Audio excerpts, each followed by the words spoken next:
আমি মিস্টার রবীন্দ্রন, একজন সমাজকর্মী।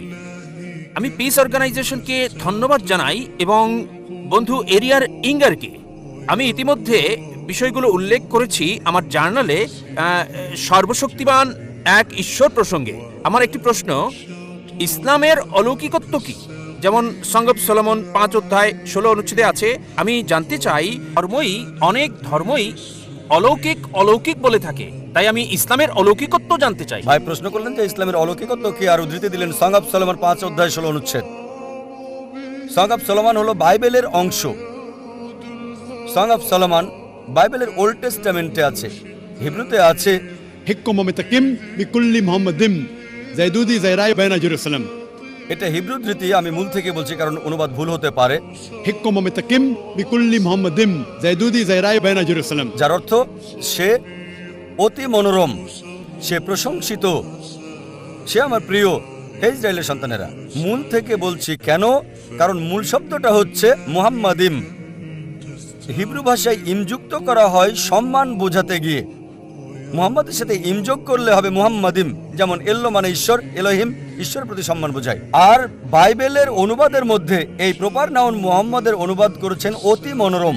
কিন্তু সং অফ সলোমন অধ্যায় 5 অনুচ্ছেদ 16-তে সর্বশেষ চূড়ান্ত নবী মুহাম্মদ সাল্লাল্লাহু আলাইহি সাল্লামের আগমন সম্পর্কে তার নাম সহ বলা হয়েছে। এবার আসি আপনার প্রথম প্রশ্নে, ইসলামের অলৌকিকত্ব কি? ইসলামের অনেক অলৌকিকত্ব রয়েছে। যদি সহিহ হাদিস পড়েন, সেখানে 300-এরও বেশি অলৌকিকত্বের কথা উল্লেখ আছে যেগুলো নবীজি করেছিলেন।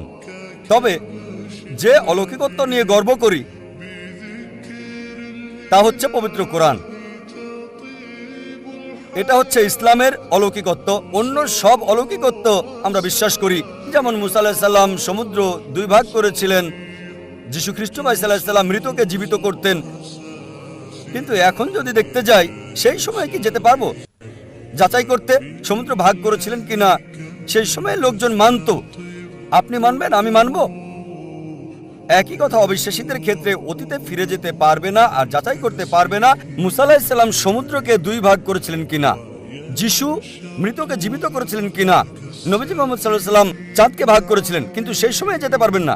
একটা অলৌকিকত্ব যেটা সেই সময়ের জন্য ছিল, এই সময়ের এবং শেষ সময় পর্যন্ত পবিত্র কোরআন। এটা অলৌকিকের অলৌকিক। আর 1 সপ্তাহ আগে, প্রায় 8 দিন আগে, এটা 12ই জানুয়ারি একটা লেকচার দিয়েছি, কোরআন এবং আধুনিক বিজ্ঞান সাংঘর্ষিক নাকি সামঞ্জস্যপূর্ণ। আর প্রমাণ করেছি এই কোরআন অলৌকিকের অলৌকিক। এটা শুধু অলৌকিক নয়, অলৌকিকের অলৌকিক। এটা সব সময়ের অলৌকিক। আগের সময়টা ছিল অলৌকিকত্বের, সেই সময় প্রমাণ করেছে। তারপর সাহিত্য এবং কবিতার যুগ আসলো। কোরআন হলো সবচেয়ে উত্তম সাহিত্য এই পৃথিবীর বুকে, মুসলিম এবং অমুসলিম আরবি বিশেষজ্ঞদের মতে। এখন যদি কোনো ধর্মগ্রন্থ কাব্যিক ভাষায় বলে পৃথিবী সমতল, বিশ্বাস করবেন? উত্তর হচ্ছে না। কারণ এখন সময়টা সাহিত্য আর কবিতার নয়, এখন বিজ্ঞান আর প্রযুক্তির যুগ। তাই 8 দিন আগে আমি প্রমাণ করেছি কোরআন 1400 বছর আগে যা বলেছে, বিজ্ঞান সেটা এখন আবিষ্কার করেছে। 20 বছর আগে, 50 বছর আগে, 100 বছর আগে, 200 বছর আগে। কে কোরআনে এসব কথা বলেছে? সর্বশক্তিমান ঈশ্বর ছাড়া কেউ না। সবচেয়ে ভালো অলৌকিক, চূড়ান্ত অলৌকিক, অলৌকিকের অলৌকিক হচ্ছে পবিত্র কোরআন।